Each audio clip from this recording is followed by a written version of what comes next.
آپ سن رہے ہیں سیرت النبی انٹرنیشنل فورم قسط نمبر 211 ہجرت حبشہ حصہ دوم۔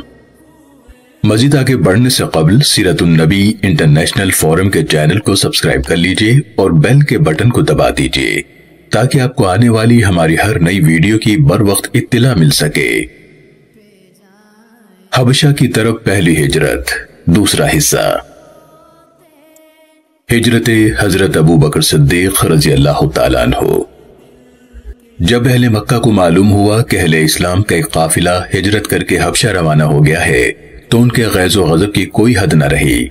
پہلے بھی وہ بے کس مسلمانوں پر ظلم و تشدد کرنے میں کوئی کسر نہیں اٹھا رکھتے تھے، لیکن اب تو انہوں نے مظالم کی انتہا کر دی، یہاں تک کہ حضرت ابو بکر صدیق رضی اللہ تعالیٰ عنہ جیسے بارسوخ اور متمول تاجر کے لیے بھی مکے میں رہنا مشکل ہو گیا۔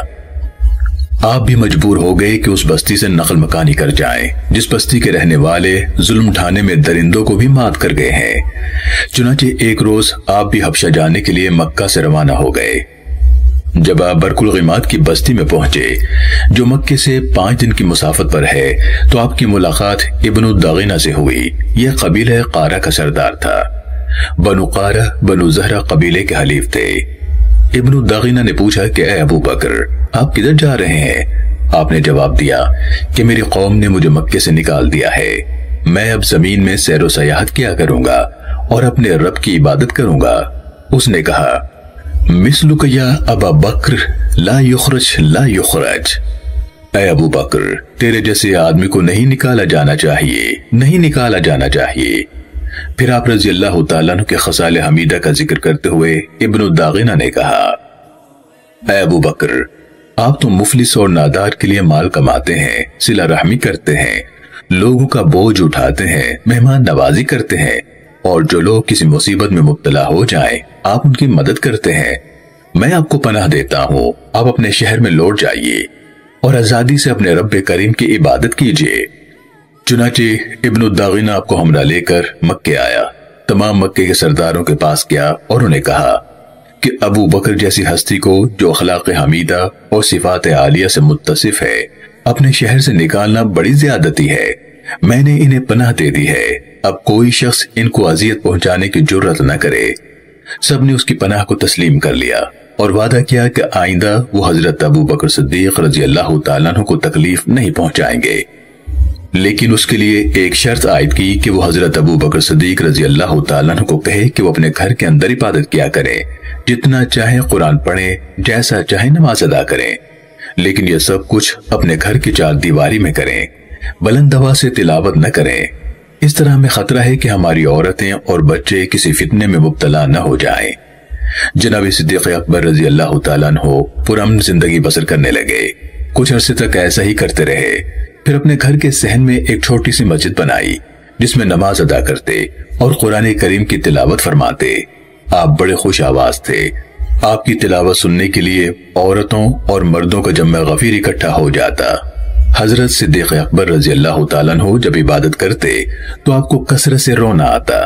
مشرکین کو یہ بات بڑی ناگوار گزری، انہوں نے ابن الداغینہ کی طرف آدمی بھیجا، وہ آیا تو انہوں نے شکایت کی کہ ہم نے تمہارے کہنے پر حضرت ابو بکر صدیق رضی اللہ عنہ کو پناہ دی تھی، شرط یہ تھی کہ وہ اپنے گھر کے اندر نماز اور قرات کیا کریں گے، لیکن اب انہوں نے ایک مسجد تعمیر کر لی ہے، اس میں اعلانیہ اب وہ قرات کرنے لگے ہیں۔ ہمیں خطرہ ہے کہ ہماری عورتیں اور بچے کہیں گمراہ نہ ہو جائیں۔ اگر وہ معاہدے کے مطابق اپنے گھر کے اندر عبادت اور قرات کیا کریں تو بہتر، ورنہ انہیں کہو کہ تمہاری پناہ واپس کر دیں۔ ہم نہیں چاہتے کہ لوگ کہیں کہ ہم نے تمہاری پناہ کو مسترد کر دیا ہے۔ ابن الداغینہ حضرت ابو بکر صدیق رضی اللہ تعالیٰ عنہ کے پاس آیا اور کہنے لگا کہ آپ کو معلوم ہے کہ کن شرائط پر آپ کی قوم سے میرا معاہدہ ہوا تھا، یا تو آپ اس معاہدے کی پابندی کریں یا پھر میری پناہ سے دستبردار ہو جائیں۔ میں نہیں چاہتا کہ لوگ کہیں کہ ابن الداغینہ نے حضرت ابو بکر صدیق رضی اللہ عنہ کو پناہ دی تھی، لیکن ان کی قوم نے اس پناہ کو ٹھکرا دیا۔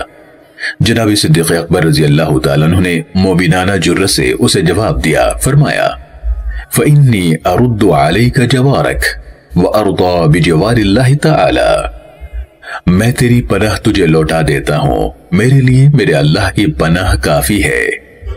آپ حیران ہوں گے کہ جن صفات سے ام المومنین سیدہ حضرت خدیجۃ الکبریٰ رضی اللہ تعالیٰ عنہا نے رحمت عالم صلی اللہ علیہ وسلم کی توصیف فرمائی تھی، بے آئینی ہی انہی صفات بلکہ انہی کلمات سے ابن الداغنہ نے جناب صدیق اکبر رضی اللہ تعالیٰ عنہ کے اخلاق حمیدہ کی تصویر کشی کی۔ اس سے معلوم ہوتا ہے کہ جناب رسول اللہ صلی اللہ علیہ وسلم اور آپ صلی اللہ علیہ وسلم کے یار غار کی صفات و عادات، اخلاق و شمائل، افکار و نظریات میں کامل درجے کی مشابہت تھی، اور یہی فطری یکسانیت، باہمی محبت و مودت، پھر بعثت کے بعد رفاقت و صداقت کی وہ محکم اساس تھی جس کے نظیر تاریخ عالم میں نہیں ملتی۔ صلی اللہ تعالی علیہ وعلی رفیقہ فی الحضر والسفر وصاحبہ فی القبر والمحشر وسلم۔ محترم سامعین و ناظرین کرام، اللہ رب العالمین قرآن مجید فرقان حمید میں ارشاد فرماتا ہے، ما كان محمد ابا احد من رجالکم ولكن رسول اللہ وخاتم النبیین وكان اللہ بكل شیء علیما۔ یعنی محمد صلی اللہ علیہ وسلم تمہارے مردوں میں سے کسی کے باپ نہیں ہے، لیکن وہ اللہ کے رسول ہیں اور سب انبیاء کے آخر میں یعنی سلسلہ نبوت کو ختم کرنے والے ہیں، اور اللہ ہر چیز کا خوب علم رکھنے والا ہے۔ سیرت النبی انٹرنیشنل فورم کی پوری ٹیم اور دنیا بھر کے مسلمان عقیدہ ختم نبوت پر دل و جان سے ایمان رکھتے ہیں۔ سیرت النبی صلی اللہ علیہ وسلم کی یہ قسط دیکھنے کا شکریہ، اسے دوسروں تک پہنچا کر صدقہ جاریہ کا حصہ بنیے۔